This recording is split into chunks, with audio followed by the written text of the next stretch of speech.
लाग्यो अब खाना खान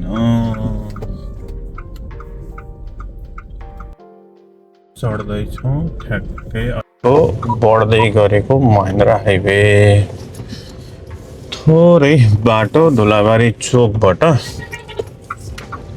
अलि अगाडिपट्टि एउटा पम्प छ मेची आम्दा छ हैन अनि त्यहाँदेखि तलतिर सोलमेन्ट भन्छौँ हिमालयन स्कुल पनि छ त्यता नजिकै आज बिहान पानी परिरहेको छ आजभोलि मजाले राति पनि धेरै ठुलो पानी परेको थियो तर अहिले चाहिँ मौसम खुल्ला छ र मलाई यो एउटा भिडियो खिच्ने रहर लागेर हेर्दैछौँ बाटो पुरै भत्केको छ पुरा जर्क छ जताततै बाटो धुलो परेको छ म जाँदैछु अगाडि बढ्दैछु यो देखिराख्नु भएको पुल चाहिँ टिमाई खोला हो टिमाई खोलामा पनि पानीको बहाव चाहिँ बढेछ है पानीको बहाव बढेछ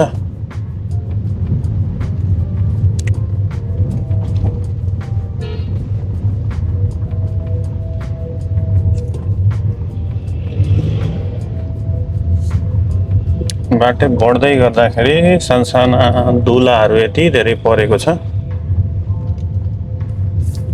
एकदम धेरै गाह्रो छ ड्राइभिङ गर्न यो चाहिँ ठ्याक्कै धुलाबारीको नन्दा पम्प अनि त्यो नन्दा पम्पबाट चाहिँ ठ्याक्कै यहाँ के गरेको छ भन्दा एक्सपान्ड गर्नका लागि खनेको छ बाटो भत्काइएको छ र म यो भत्काएको बाटोमा कुदाउँदैछु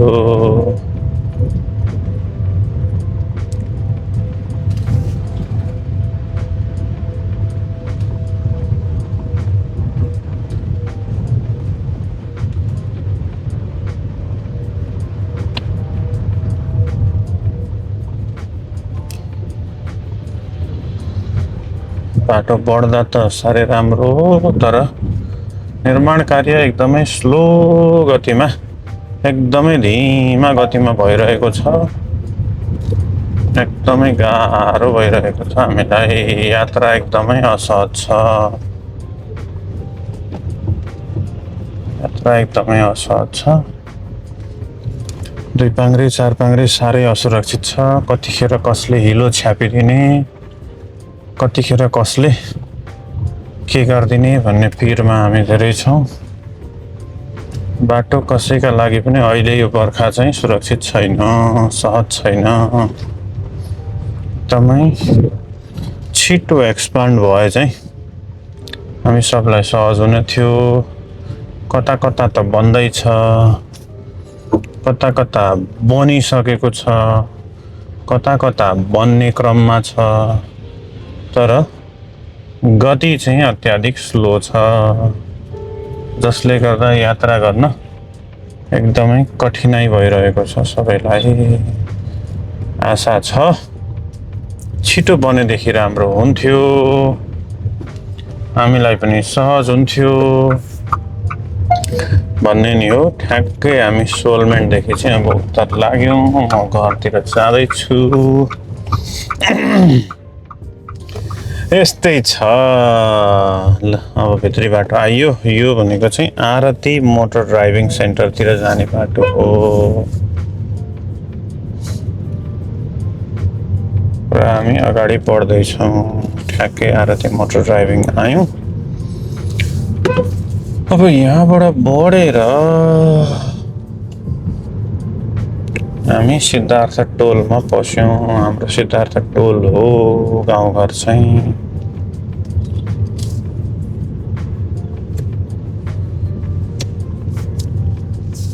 सिद्धार्थ टोलबाट ठ्याक्कै पूर्वतिर लाग्यो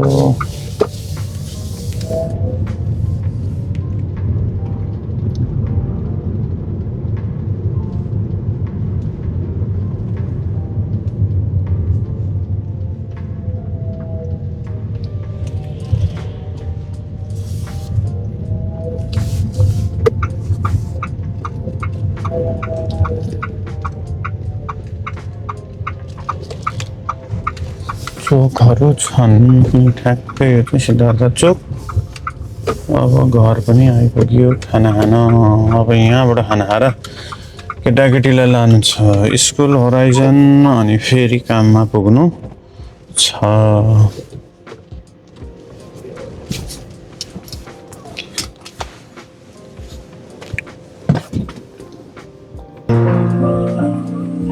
ल घर आइपुग्यो ढोका पनि खोलो। फुच्चेले तर्साए हामीलाई। के गर्नेछ के गरेको? साँच्चै तर्सेँ म त। रेडी स्कुल जान माम खाएको? ल ठिक छ। तिमीले माम खायो मलाई भोक लागिसक्यो। माम खाएको छैन? आमा छोरी what a good girl how are you doing? What are you doing? कपाल काटेर ठुटी अनि त्यस पछाडि घरको क्लिनिङमा कता अब स्कुल कुन स्कुल? होराइजन। माम खाएको? अब माम खाने। घरभित्र पुग्यो। अब गुरुआमा के गर्दै हुन्छ आज? हौ गुरुआमा के छ?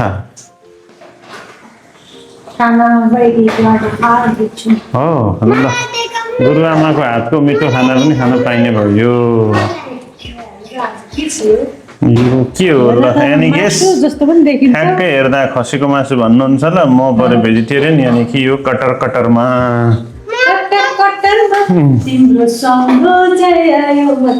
ल त्यसो भए ठिक छ। अब खाना खाउँ अनि गफगाफ गरौँ है। ल हामी चाहिँ अब स्कुल जाँदैछौँ। केटाकेटीले स्कुल पुऱ्याउँदैछन्। स्कुल पुऱ्याएर म अफिसतिर जाने भनेको समय अलिकति गइसक्यो। सबै हतारिँदैछौँ। यहाँ हाम्रो बुवा आउनुभयो हाम्रो अङ्कल। त्यस पछाडि हामी लाग्दैछौँ अगाडितिर। ल अगाडि हेर्नु है त यस्तो छ मौसम। यहाँ हाम्रो साइला काका पनि जानुभएको छ चोकतिर हो। ल कता जाने पुत्त लिएर जाउँ ल लगिन्थ्यो होला।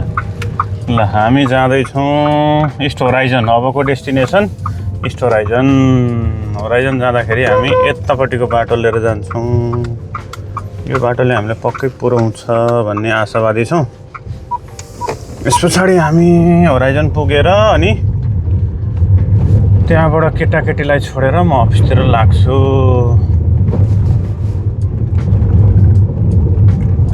बाटो जताततै खाल्डाखुल्टी भएर यसरी पानी जमेर है एक दिन पानी पर्दा त पानीले जात्रै देखाउँछ।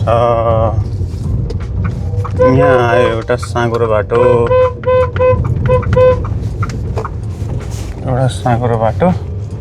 हर्न बजाउँदैछु र पनि मान्छे टेर्दैन।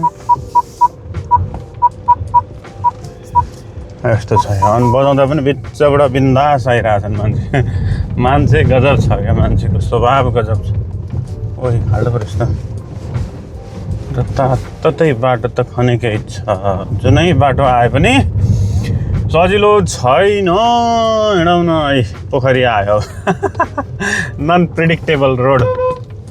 आरोही वाट डु यु से? नेपालको बाटो कहिले बनिन्छ तब मात्रै मजा आउँछ। कता कता बनिएको छ। बनिएकोमा मजा आउँछ। कता कता के छ तातार पातार बन्न पनि सुरु भएको छैन। कता कता त बनेको यसरी भत्केको छ। यहाँ हेर्नु यहाँ हेर्दै जानु है तपाईँ बाटो कस्तो भत्केको छ। बिचारा भाइ बहिनीहरू गाडीले हिलो छ्याप्देला कि भन्ने पिरले तर्किँदैछन् यता र उता बिजोग छ। अलगत्रको पाप्रा टाँसे जस्तो पक्ला कुप्रुक उके जस्तो क्या। त्यो भातको माम्री उके जत्तिकै गरेर पिच उकिन्छ।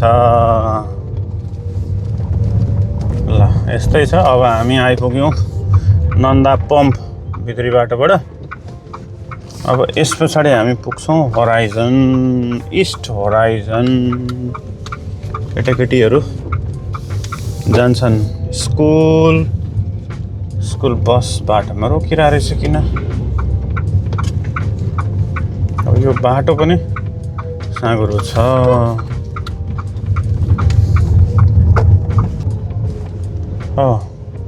ल हामी लाग्यौँ बसको पछाडि। बाटो साँघुरो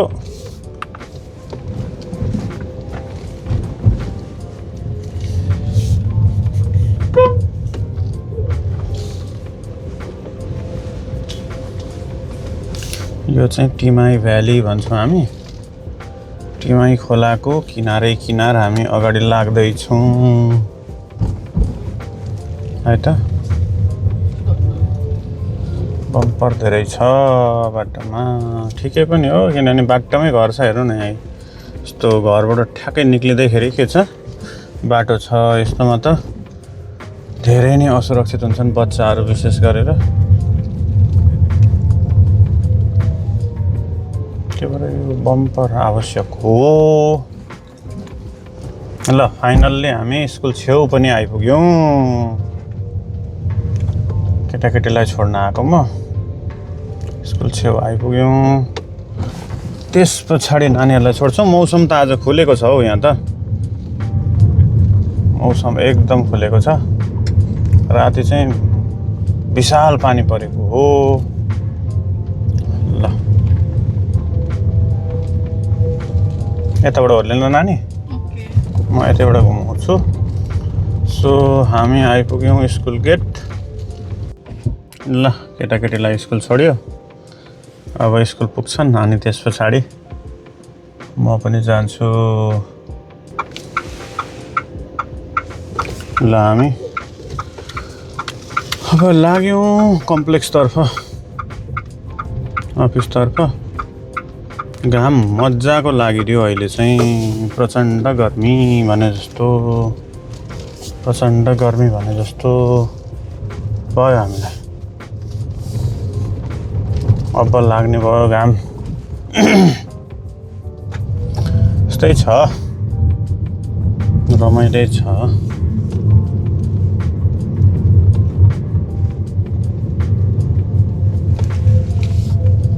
अब यहाँबाट हामी टेक्छौँ हाइवे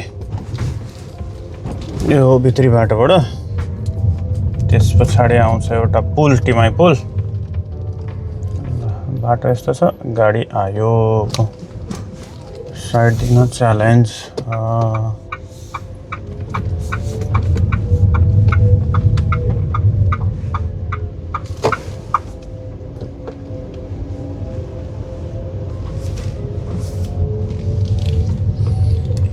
हामी अगाडि बढ्दैछौँ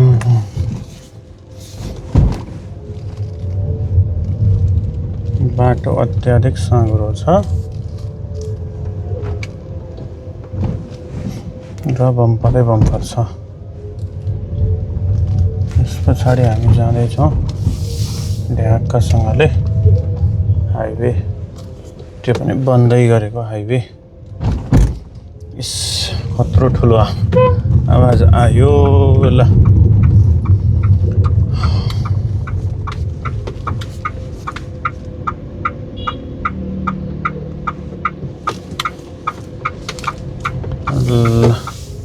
हामी गयौँ र म तपाईँलाई एउटा गाडीबाट भिडियो खिचिरहेको छु त्यो चाहिँ इभी हो र त्यो इभी चाहिँ डोङफेङ भन्ने ब्रान्डको नामी भन्ने डोङफेङ भन्ने कम्पनीको नामी भन्ने ब्रान्ड हो नामी नाम गरेको हो मैले लगभग 15,000 प्लस कुदाइसकेँ यसको थर्ड सर्भिस गर्ने बेला भएको छ त्यो पनि म तपाईँलाई देखाउँछु अब बिस्तारै भिडियोहरू बनाइरहन्छु म जे हुन्छ जस्तो हुन्छ मलाई लाग्थ्यो एउटा पर्फेक्ट टाइमिङ आउँछ मजाले ग्याजेटहरू हुन्छ अनि मजाले मलाई खिचिदिने हुन्छ नथिङ त्यो नहुने रहेछ जुन जस्तो समय आयो त्यो नि पर्फेक्ट टाइम हुँदो रहेछ त्यसैलाई म्यानेज गरेर जस्तो सकिन्छ जस्तो देखिन्छ जे देखिन्छ त्यही खिच्नुपर्ने रहेछ यो चाहिँ ठ्याक्कै धुलाबारी चोक हो अब चोकबाट हामी थोरै ठ्याक्कै उत्तरपट्टि नै हेर्दा पूजा कम्प्लेक्स छ त्यही हाम्रो अफिस चाहिँ बेर्ता मोड एजुकेसन फाउन्डेसनको धुलाबारी ब्रान्च हो र त्यो कम्प्लेक्सको बाटोमा हामी लगभग आइपुग्यौँ अब म फर्किँदैछु फर्किने क्रममै छु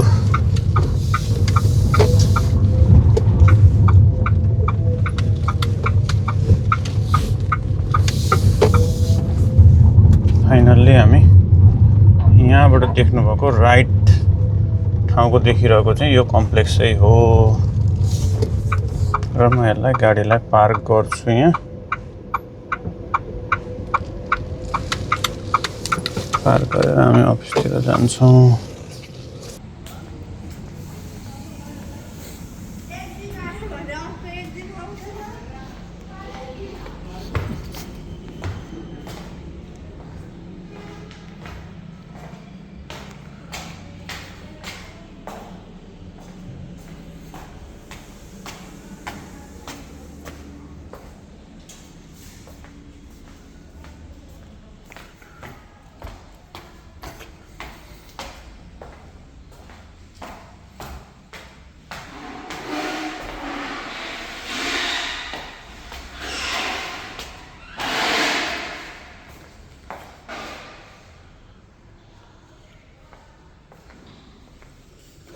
नमस्ते रविन